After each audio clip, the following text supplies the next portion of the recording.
Muchas gracias. Estoy muy complacido con los resultados de esta jornada. Yo resaltaría simplemente que este es un ejercicio de la democracia. Esta es una iniciativa de un grupo de investigadores de universidades que nos hemos asociado para poder discutir temas que pensamos que son de la mayor relevancia para nuestra región y para el bienestar de su gente. Y que el éxito de esto tiene que ver con la calidad académica de lo que se haga y de la persistencia nuestra, utilizando los mecanismos de la democracia, el debate público, escribir en los medios de comunicación, criticar aquello con lo cual no estamos de acuerdo, dar las cifras, desvirtuar aquello que necesita ser desvirtuado para mejorar la calidad de las políticas públicas. Todo con un fin constructivo, con un fin dirigido a enaltecer nuestro ejercicio democrático.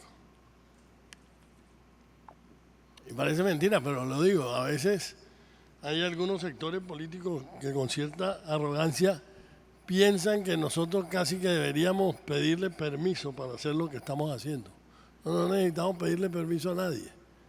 Lo hacemos porque es nuestra convicción profunda de que esto es lo que debemos hacer como ciudadanos de una democracia vital.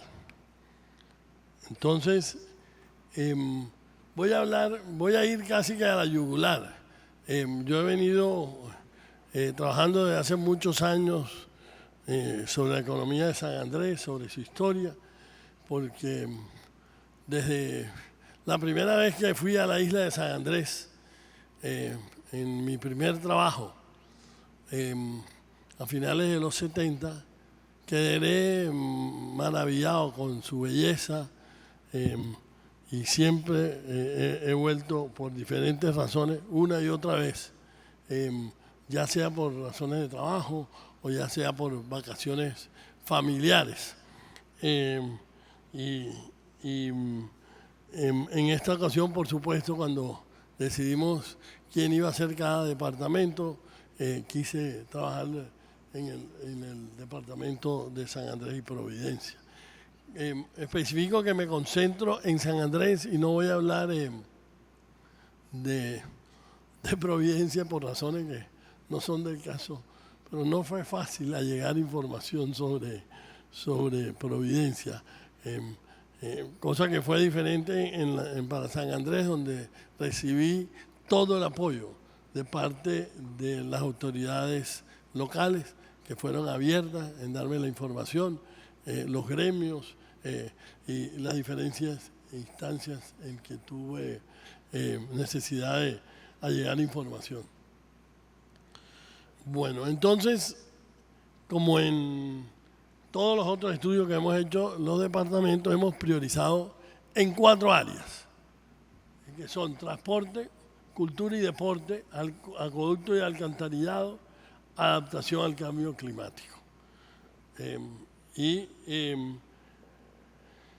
Si uno mira la isla de San Andrés, lo que es evidente para cualquier persona, o bien que mire las cifras, o bien que hable con los locales, que ahí hay un problema monumental en el suministro de agua.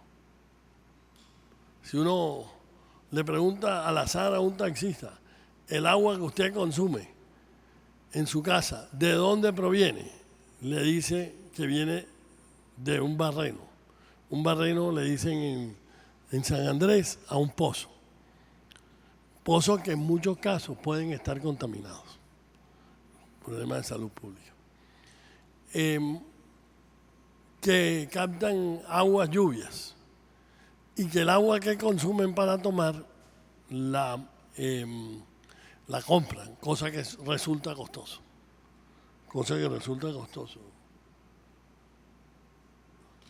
Entonces, aquí están las cifras.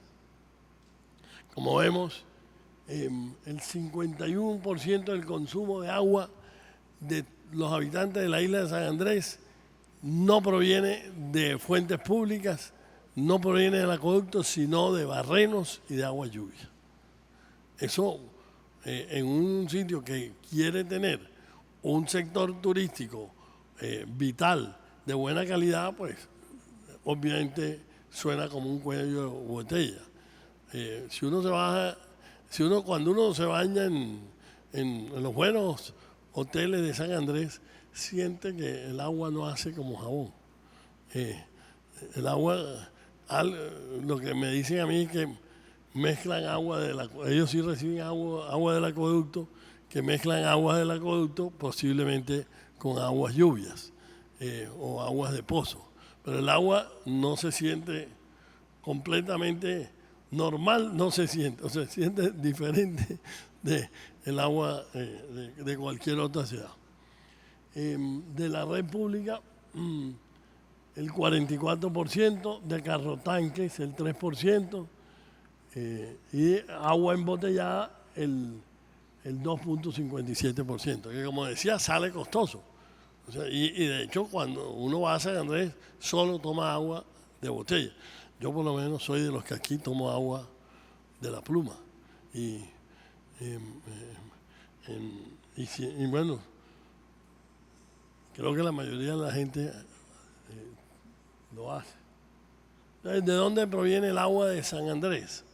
El agua de San Andrés del acueducto proviene de agua de plantas de desalinización que están en Dopigoli, donde hay 4 plantas, 3 plantas desalinizadoras y una de aguas duras provenientes de pozos. De esas 4 fuentes procesa la entidad privada que hace el manejo del acueducto, el agua que se suministra a la red pública. Entonces, la pregunta obvia es, ¿cuánto costaría llevar al 100% el suministro de agua en el acueducto a la población de San Andrés? Y eso tendría un costo que está en la última columna. Estas son información detallada que me ayudaron a construir la entidad que suministra el agua. Y eso tiene un costo de 437 mil millones de pesos. Una cifra importante, pero que llevaría a la solución del 100% del problema. Y esto se podría hacer, construir en 5 años, invirtiendo anualmente 89 mil millones de pesos.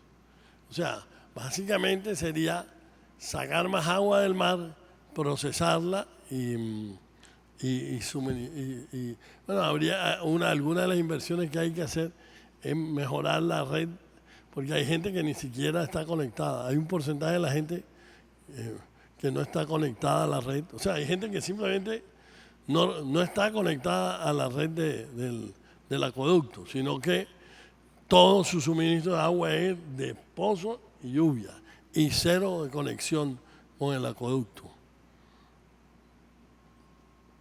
Entonces, esa, digamos, es una cosa casi es muy evidente que se necesita, 1, para la calidad de la vida de los habitantes y 2, para tener un turismo de calidad, porque tener un turismo de calidad, entre otras, implica darle un suministro adecuado de agua. No puede hacer que haya, por ejemplo, racionamiento de agua. Segundo tema, el tema de transporte. San Andrés tiene un aeropuerto completamente inadecuado para un turismo moderno. Su actividad productiva principal hoy en día es el turismo. Y todo turista necesariamente entra por el aeropuerto en unas condiciones que no son las apropiadas. Las rampas que las tiene, pero no funcionan desde hace años. Para llegar del terminal a los aviones no funcionan desde hace años, están dañadas. Entonces, el pasajero, como muchos de ustedes lo habrán constatado si han ido recientemente o en los últimos años a San Andrés, entra al terminal que queda en el segundo piso, baja unas escaleras, que no son unas escaleras, que son unas escaleras bastante largas porque es casi que es un piso alto. Ni siquiera escaleras mecánicas, sino escaleras. Y luego que va esa escalera, muchas veces, a veces veía yo una señora con un coche, con una bolsa con los teteros, el bebé, y bajando esa escalera, y después llega a la pista, camina en la pista si no está lloviendo, porque si está lloviendo entonces le dan un paraguas que le toca ahí medio, digamos, haciendo malabarismo, sacar el paraguas, y si no está lloviendo hay un tremendo sol. Y entonces a pleno sol, caminar por la pista y subir hasta el avión, nuevamente con las escaleras. Y muchas personas, muchos turistas, a veces con problemas de movilidad de todo tipo. Yo personalmente, con una fractura que tuve hace unos meses, lo viví, una fractura del peroné que me tenía inmovilizada la pierna. Imaginen el drama de suba escalera, baja escalera, bastante incómodo. Y uno cuando vive esas situaciones es que se da cuenta de lo precario que es el sistema. Más que el terminal no da abasto para atender adecuadamente a la gente cuando hay épocas picos del año, como Semana Santa, diciembre, vacaciones de mitad de año, no cabe la gente en las salas. Las instalaciones en materia de restaurantes son completamente inadecuadas. Y en materia de baños, etcétera. O sea, no es un aeropuerto moderno, no es un aeropuerto a la altura de las necesidades de San Andrés. Entonces, proponemos como una prioridad es hacer un aeropuerto moderno. Hemos calculado que eso valdría. Que un aeropuerto moderno adecuado sería un aeropuerto como el que hoy ostenta Santa Marta, que es tal vez el mejor aeropuerto del Caribe colombiano en este momento. A pesar de que en Santa Marta quieren ampliar la pista, pero que es otro problema. Pero el terminal es bastante bueno. Es el mejor del Caribe colombiano, sin lugar a dudas. Y eso valdría 137.270 millones de pesos de 2022 para llevar el aeropuerto. Ya llevamos 2 proyectos claros que yo creo que no admiten discusión. En cultura y deporte. En San Andrés ha sido siempre, a pesar de que es una isla pequeña, muy destacado en los deportes. Lo hemos visto en béisbol, siempre fueron muy destacados, en básquetbol son destacados, en voleibol son destacados, en natación son destacados. Y a mí me llamaba la atención cuando iba a vacaciones familiares, que estábamos en el club náutico y estábamos en el muelle del club náutico y llegaban a tipo 4 de la tarde un grupo de muchachos nadadores con su profesor de natación a dar vueltas en el mar. Y entonces ahí me enteré que en San Andrés no había ninguna piscina donde pudieran practicar los deportistas. Entonces los deportistas de natación de San Andrés practican en el mar, en condiciones obviamente que no son las adecuadas para simular las condiciones en que van a competir. Entonces, en razón de eso, pues es obvio que se necesita construir una piscina de condiciones semiolímpicas de la última tecnología. Eso vale unos 20.000 millones de pesos, digamos, siendo generoso y poniéndole todas las instalaciones. Lo digo con costos que conocemos aquí bien en la universidad. El proyecto bandera nuestro de infraestructura en este momento es la construcción de una piscina semiolímpica con tecnología de punta, que son piscinas de acero inoxidable que se pues la que nosotros estamos haciendo, que esperamos inaugurar en el mes de... Pues que además de piscina es un centro deportivo con todas las instalaciones de gimnasio, etcétera, pero tiene la ventaja que tiene una tecnología de acero inoxidable. O sea, no son piscinas de cemento, sino de acero inoxidable. En Colombia la única piscina que tiene esa tecnología la tiene el Cubo de Colsubsidio. Pero en Europa y Estados Unidos las nuevas piscinas se están haciendo así. Tienen la ventaja de se construyen mucho más rápido, nunca va a haber filtraciones, el mantenimiento es mucho menos costoso y aunque valen un poco más, en unos 4 o 5 años se recupera la inversión. Y como las piscinas son eternas, pues, esto sería una inversión muy importante para San Andrés. También se ha hablado de la necesidad de construir un coliseo. San Andrés es una potencia en basquetbol, como hemos dicho, si se hiciera un coliseo, este coliseo que estamos aquí tiene capacidad para 2.500 personas, trayendo a valor presente estos costos de este actual coliseo, y si quisiéramos duplicar la capacidad del Coliseo de San Andrés a llevarlo para 5.000 personas, y ahora explico por qué sería interesante llevarlo a 5.000 personas, tendría un costo de pesos de hoy en día de unos 60.000 millones. Entonces, digamos, sería un coliseo del tipo en que estamos. Este es un coliseo que tiene, alguien me preguntaba cuántos años tiene este coliseo. Este coliseo tiene 22 años, no se le han hecho inversiones adicionales y está en perfectas condiciones y sirve para todos los usos que necesitamos aquí en la universidad. Entonces, para San Andrés sería importante eso por una razón adicional, que es un poco, va a sorprender. Una de las cosas que yo le oí a mucha gente con que hablé, a raíz de los riesgos crecientes del cambio climático, que en el futuro sabemos que va a haber más huracanes y que hay siempre los riesgos de huracanes en el Caribe, que ya hubo el huracán que tuvo efecto devastador sobre Providencia, que es importante tener sitios de refugio para la eventualidad de un huracán. Una de las cosas que está sucediendo en el sur de los Estados Unidos es que están construyendo los coliseos con unas especificaciones técnicas que permiten que los coliseos, cuando venga un huracán, resistan el huracán y además se puedan convertir en sitios de refugio para la población, para lo cual se necesitan 2 tipos de inversiones. La primera inversión, que los techos estén reforzados de tal manera que resistan un huracán de las máximas especificaciones. Y 2, que desde un principio se le construyan las condiciones, las baterías de baños,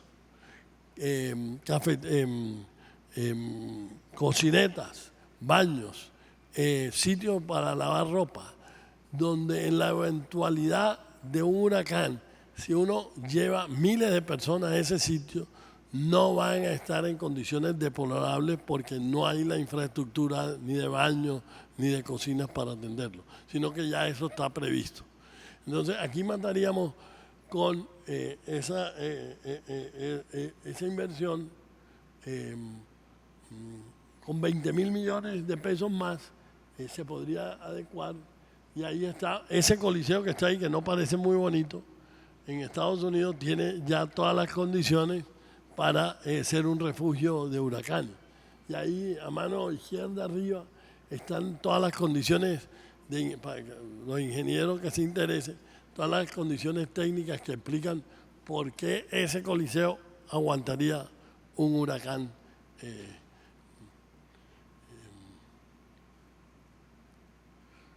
Entonces, para resumir, decían que iba a ir muy directo al grano.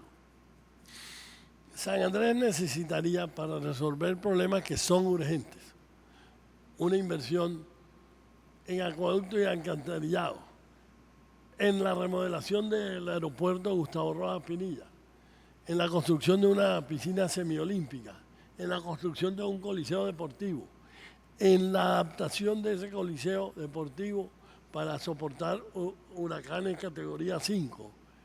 Y eso da un total de 160 millones de dólares. Esas son 5 inversiones que consideramos que podría avanzarse muchísimo en el caso de San Andrés. Y por supuesto, el agua, lo primero, siempre el agua es fundamental para la calidad de vida del ser humano, por lo que eso implica sobre la salud, sobre los costos, en general, sobre el bienestar. Yo me imagino que las personas de más bajos ingresos utilizan mucho menos agua, ahorran en lo posible con el agua y por lo tanto eso puede tener efectos sobre la salud, como de hecho sabemos que sucede en muchas ocasiones, sobre todo con los niños que son tan susceptibles a infecciones producto de problemas de higiene. Entonces, esa es la propuesta que estamos haciendo desde Casa Grande Caribe para el departamento de San Andrés. Son propuestas, yo creo que son claras, que son completamente viables, que muchos actores también están de acuerdo que estas son prioridades de la isla y que se podrían construir sin mayores complicaciones en un lapso no muy largo. Muchísimas gracias.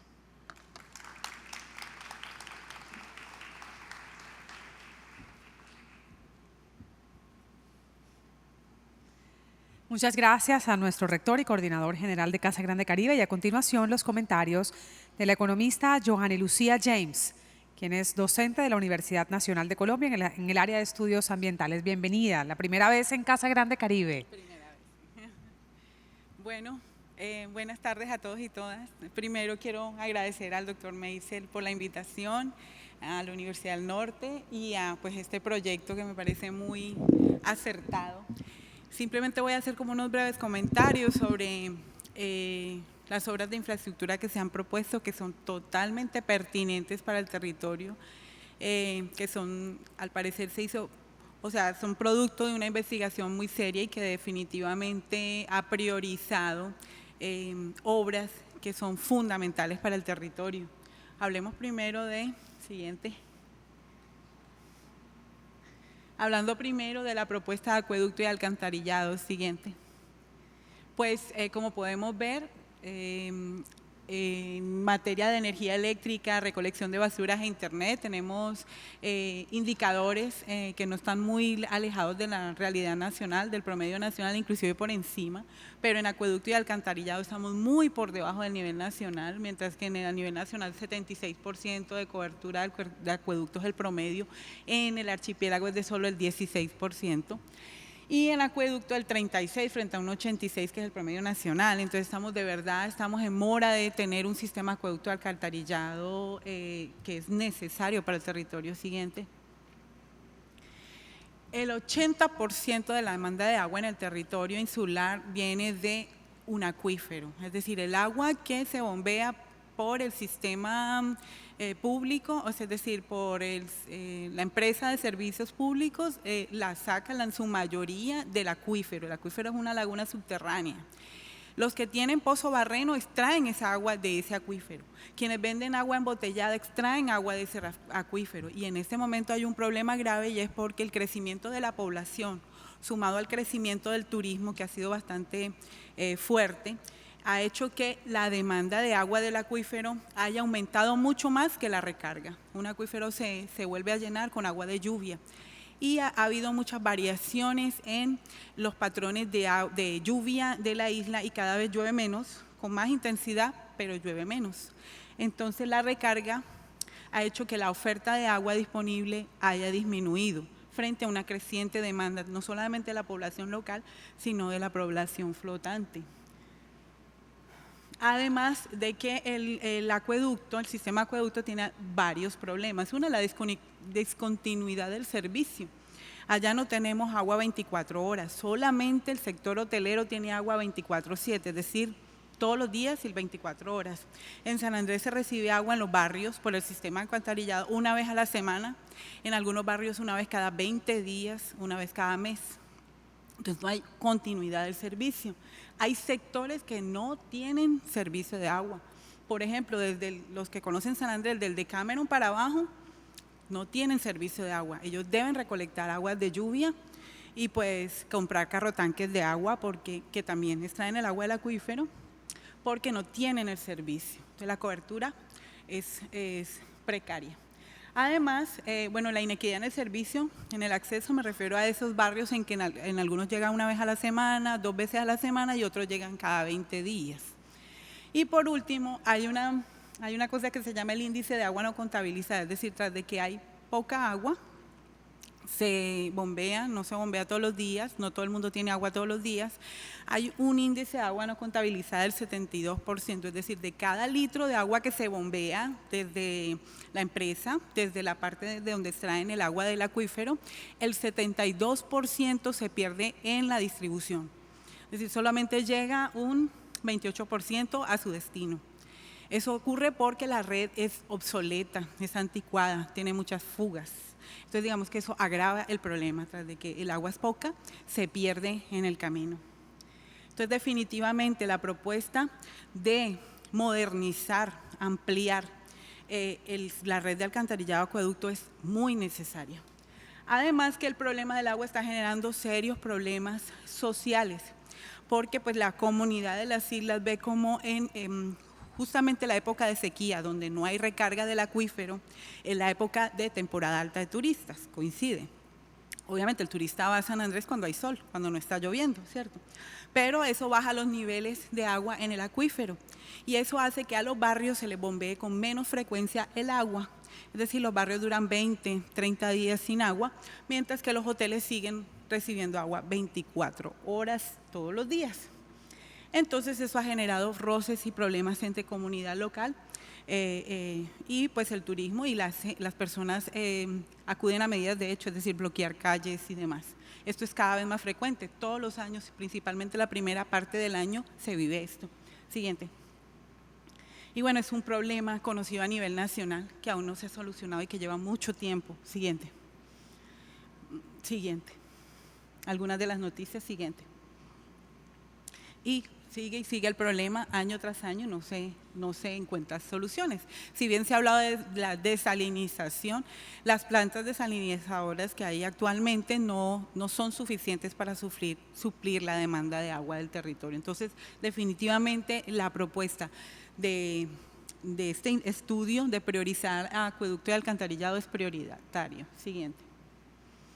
Respecto al alcantarillado, solamente el 6% de la isla tiene cubrimiento de alcantarillado. La mayoría de las personas utilizan pozos sépticos y quienes tienen el servicio de alcantarillado, las aguas residuales se van a través de un emisario submarino, que es un tubo que lleva el agua residual desde tierra firme hasta dentro del mar, bajo el supuesto de que el mar pues limpia ese tipo de agua, pero el emisario submarino con el que cuenta la isla no tiene ni la distancia de tierra afuera, ni la profundidad suficiente que garantice que está dentro de los estándares.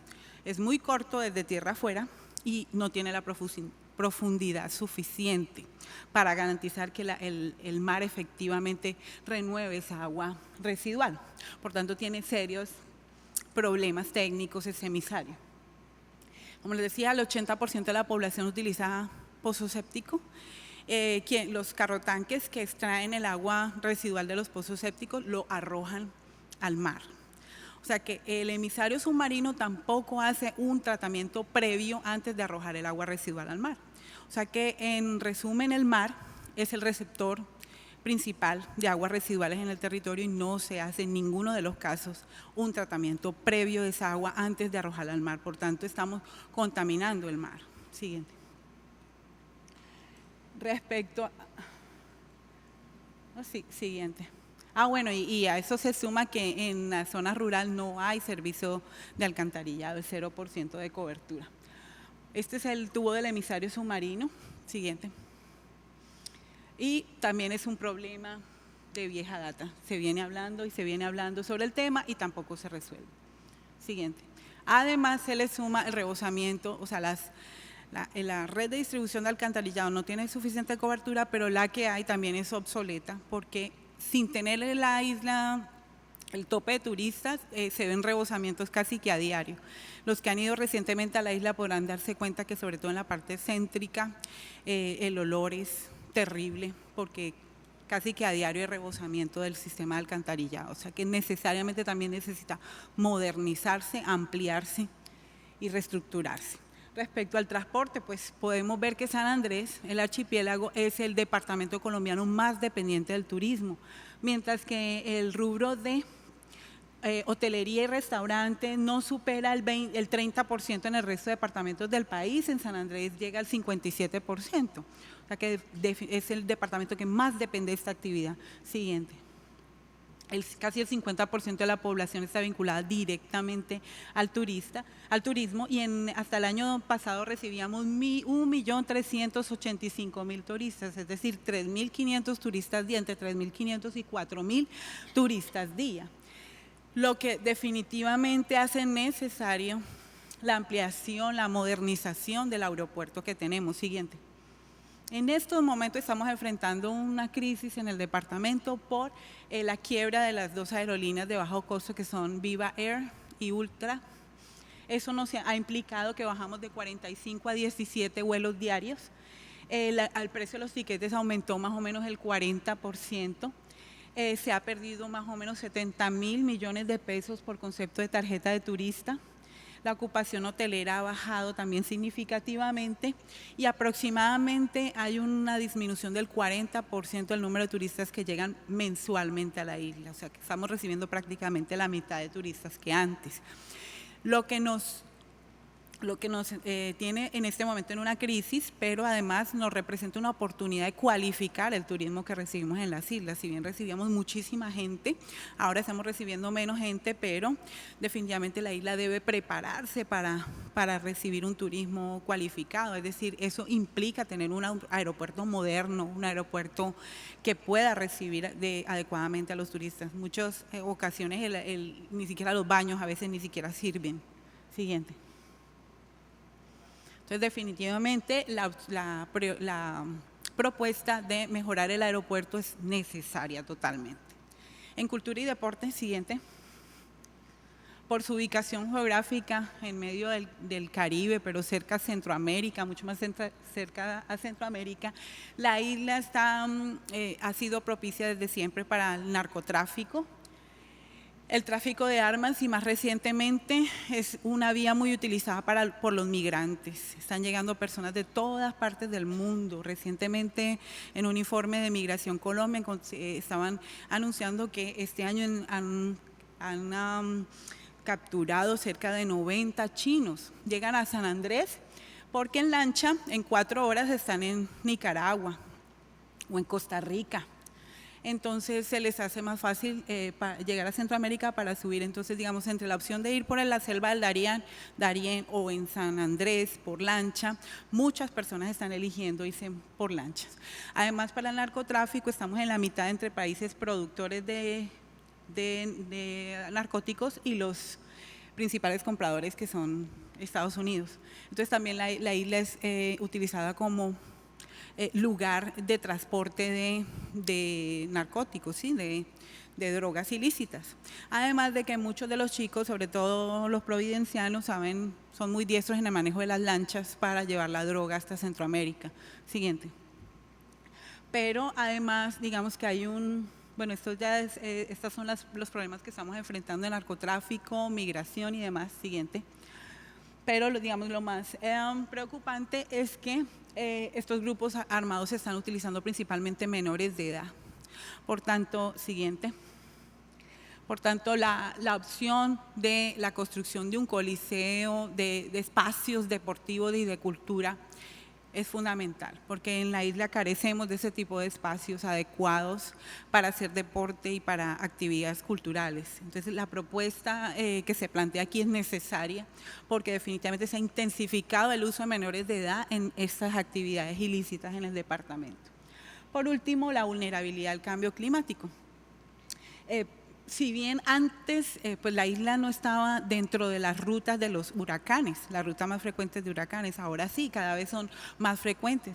En 1988 fue el Joan y el Beta siguió en 2005, esos son más de 10 años entre uno y el otro, pero en 2020 tuvimos 2 en menos de 15 días, el Beta y el Iota, ambos en el mes de noviembre, y 2 años después el Julia, o sea que no solamente se están haciendo más frecuentes los huracanes, sino que además huracanes de mayor categoría están pasando por la isla, lo que hace necesario buscar refugios, tener y adecuar refugios para la comunidad porque no los hay. Entonces, la idea también de construir un coliseo que además sea refugio de huracanes necesariamente, es totalmente necesario. Siguiente. Posibles fuentes de financiación. Siguiente. Bueno. Eso. La tarjeta de turismo es el tercer ingreso más importante del departamento. En el estudio que relata el profesor Meisel dice que se requieren 84.000 millones de pesos al año. El año pasado en solo tarjetas de turismo se recaudaron 171.000 millones de pesos, o sea, el doble de lo que se requiere. O sea que lo que hay, la isla está generando recursos, la isla genera recursos año tras año, podemos ver la importancia y el crecimiento que ha tenido el recaudo por tarjeta de turismo. Pero, siguiente. Posible obstáculo, siguiente. Definitivamente, pues la corrupción es bastante fuerte en la isla. En un informe de este año, julio 2023, salió que San Andrés, Guaviare y Bolívar son los departamentos con mayor corrupción y más impunidad en términos de corrupción. Entonces sí podemos ver que hay los problemas, hay recursos ingresando a la isla, definitivamente los proyectos priorizados son necesarios, pero pues este puede ser un posible obstáculo a la corrupción que se vive en el departamento. Siguiente. Ya. Bueno, muchísimas gracias a todos. Accede a este y otros contenidos cuando quieras. Suscríbete, aprende y comparte.